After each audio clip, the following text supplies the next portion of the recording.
Welcome to 30-Minute Reviews. I am Adam. Last night was the Academy Awards. We're here to talk about them.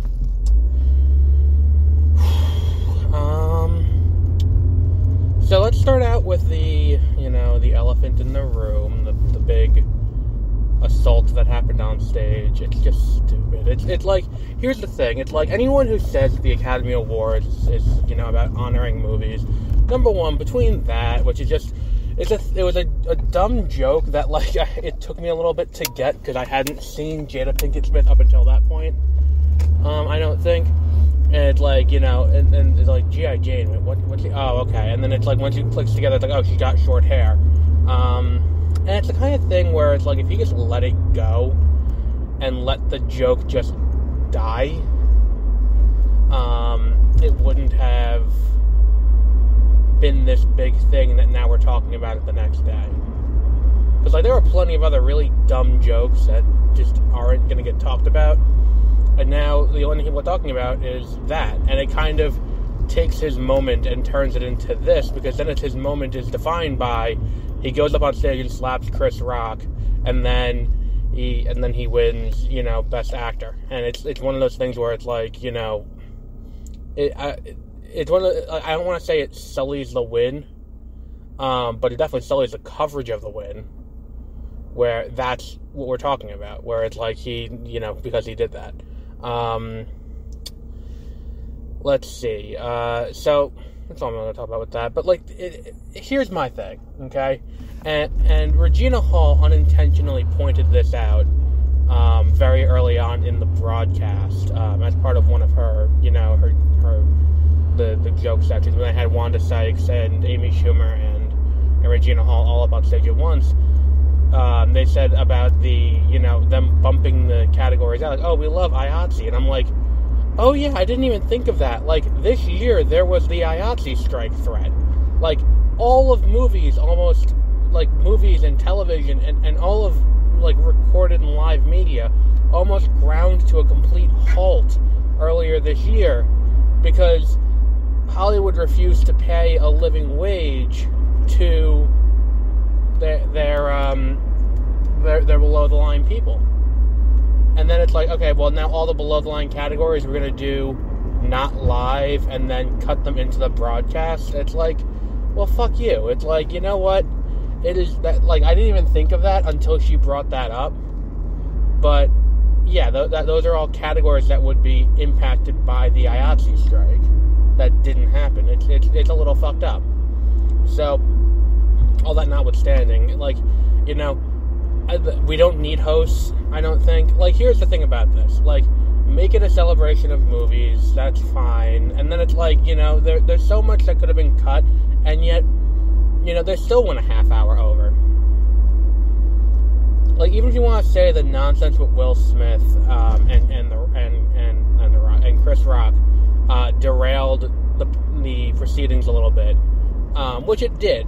At that point, they were already 10 minutes over, where they should be at that point. They were already 10 minutes behind. How is it that a football game can end on time? Reasonably on time, without fail every year. Same thing with, major basketball events. They can allocate the right amount of time. Somehow, these motherfuckers in Hollywood managed to go a half hour over. How the fuck does that happen? It's here's how it happens. The way they did it this year, if they cut all the nonsense with the, with the hosts, they would have made it. The whole thing with the Academy, the Academy Museum, it just wasn't funny. With Wanda Sykes in the Academy Museum, it just wasn't funny. And then, talking about the, Amy Schumer doing her stand-up, also not funny. It's just, I don't understand. Why is this a thing? It's just one of the things that you watch and you're like, oh, okay, I guess that we're just doing this now, and that's fine, but it's, I don't know. There's a case to be made that there shouldn't be a host just do presenters, and it's like, what do we need a host for? Like, it's a genuine question. What do we need a host for? Because they definitely didn't add anything to it. Like, there was that bit that Regina Hall did, the COVID testing bit, that was just way too long. It was a solid 5-minute bit of her going to all the single guys in there and being like, okay, we need to go do a COVID test, come on, and I'm going to do it with my time. It's just so stupid. It's like, and not funny. Like, I don't know, it's just, the whole thing kind of felt very silly to me the whole way through. And then it's like, for Wanda Sykes to get sidelined the way she did in favor of Amy Schumer feels a little wrong in a lot of ways, but that's neither here nor there. Then there was the Audience Select Awards. Now, there were 2 Audience Select Awards, one for Best Cheer Moment, which came early in it, and then later on in the show, there was Best Popular or Most Popular Movie. And then once the Cheer Moment announced its winner, I was like, oh, okay, I know who's going to win Popular Movie now, because those motherfuckers put their energy behind something else stupid. And the Best Cheer Moment, like, number one, I had problems with Best Cheer Moment, because it's like, number one, they didn't really... a few of the movies didn't come out this year. Of the movies that were in the category Best Cheer Moment, only one was in contention for Academy Awards this year. Because Chicago didn't come out this year, The Matrix didn't come out this year, Avengers Endgame didn't come out this year, and the Snyder Cut was not in contention because it never had a theatrical release. So because the Snyder Cut never had a theatrical release, it wasn't in contention for Best Popular Film or Most Popular Film. So, yeah, it's just kind of silly to me that that's the case. And I think the thing is, too, it's like, to have this happen, it's like that being added on felt like a response to the Snyder Cut not being able to be in contention for Most Popular Movie. Because it felt like an afterthought, and it's tacked on in the middle of the ceremony. But it's also not needed. Like, as a bit, it wasn't needed. And yeah, the Flash entering the Speed Force was one Best Cheer moment. And it's like, yeah, okay, I've never seen a DC character go back in time as they were losing to try and stop things from going right. If you exclude Superman 1978, which, by the way, is the movie that the Snyder cultists all hate because of the motherfucking, that it's too cheesy and all of that. Meanwhile, The Flash does it in Zack Snyder's movie, that's fine. Also, this happens on, a bi-weekly basis on the TV show. So if you like that, you'll really love the TV show. So, maybe if you have a, thing about that. And then Army of the Dead ends up winning Most Popular Movie, which, again, once it came that the Flash's moment at the end of the Snyder Cut won Most Popular or Best Cheer Moment. Once that happened, it was fairly obvious what was going to happen the rest of the way with that. Because it's an audience thing, and it's an easily hijacked system. Because you vote through, you vote through, you sign up for an account and you make an email, and it's a very easy system to vote for. So it was pretty easy to tell that would be a padded ballot box, to say the least. Let's see. I did not do great, but I didn't do that badly on my Oscar ballot. There were 3 categories where I picked the wrong thing, I guess by better judgment. And that was,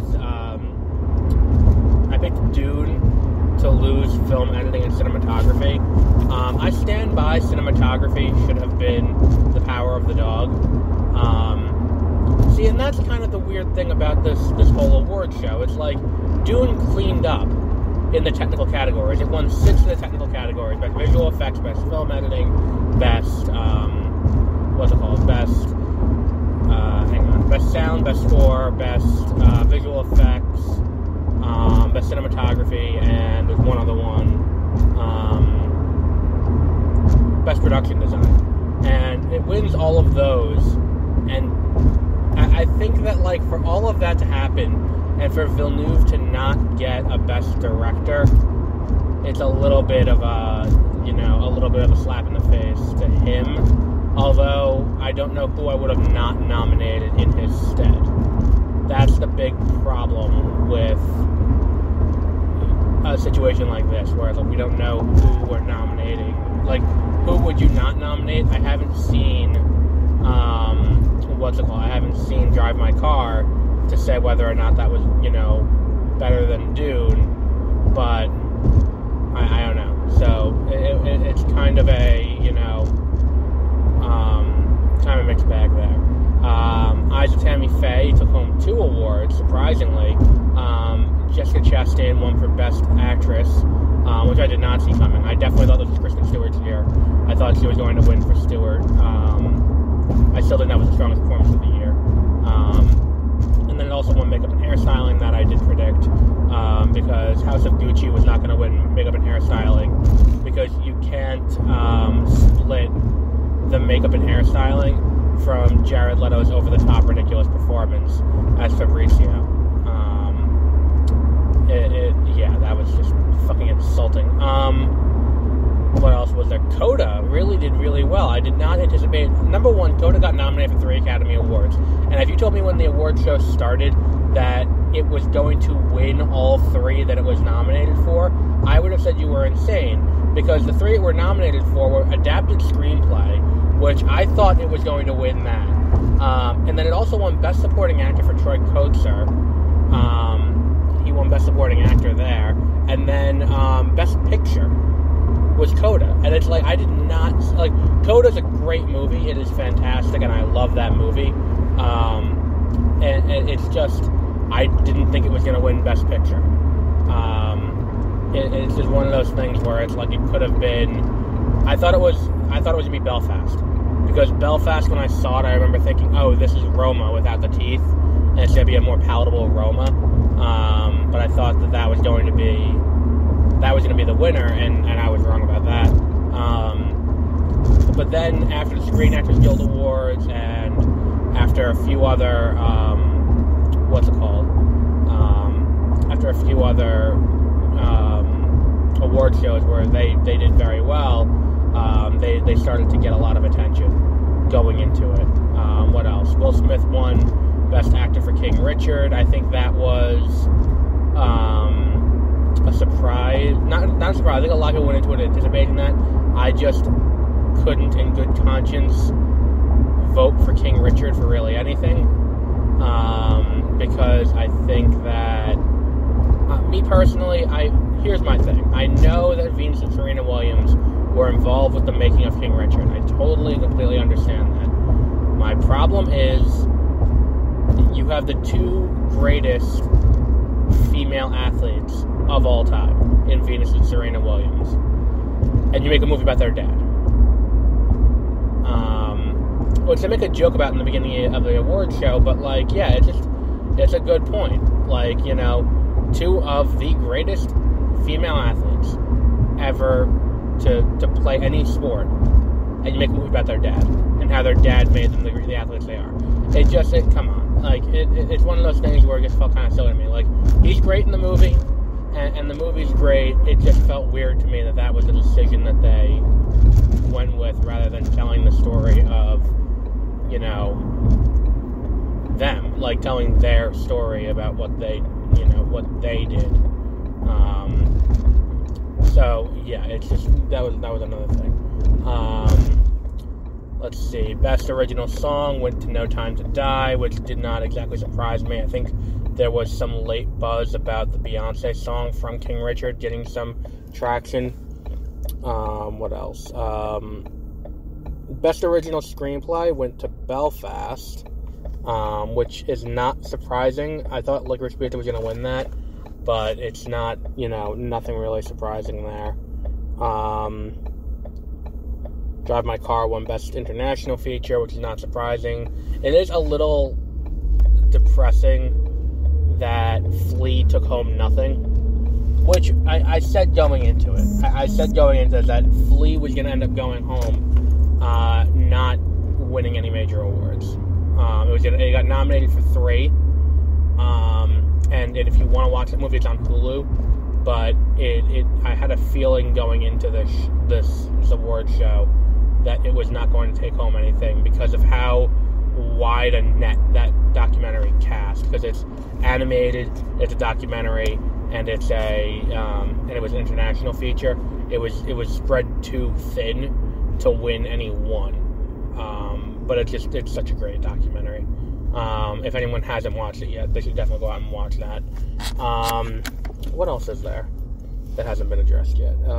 Summer of Soul won Best Documentary Feature. Not exactly surprised there, because, again, very well done. I remember seeing it in theaters and being like, this is going to be a very strong contender for Best Documentary Feature. And it made my top 10 last year. It's a great documentary. With a lot of archived footage that was beautifully restored. Very well done. Very worth watching. What else was there? And then for the shorts categories, best, what's it called? I was surprised by how little Licorice Pizza got.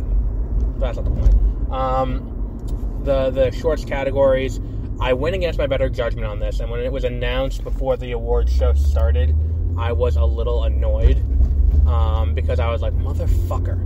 Like, I picked Robin, but I said when I did it, like, if you go back and listen to Beware of Spoilers where I talk about it, I say Robin's probably going to end up winning, but hands down the best short of the 5 is The Windshield Wiper. And Windshield Wiper ended up winning, which is very good for them. I'm very happy about that. Robin's great. I'm taking nothing away from Robin, but The Windshield Wiper is the best short film of last year,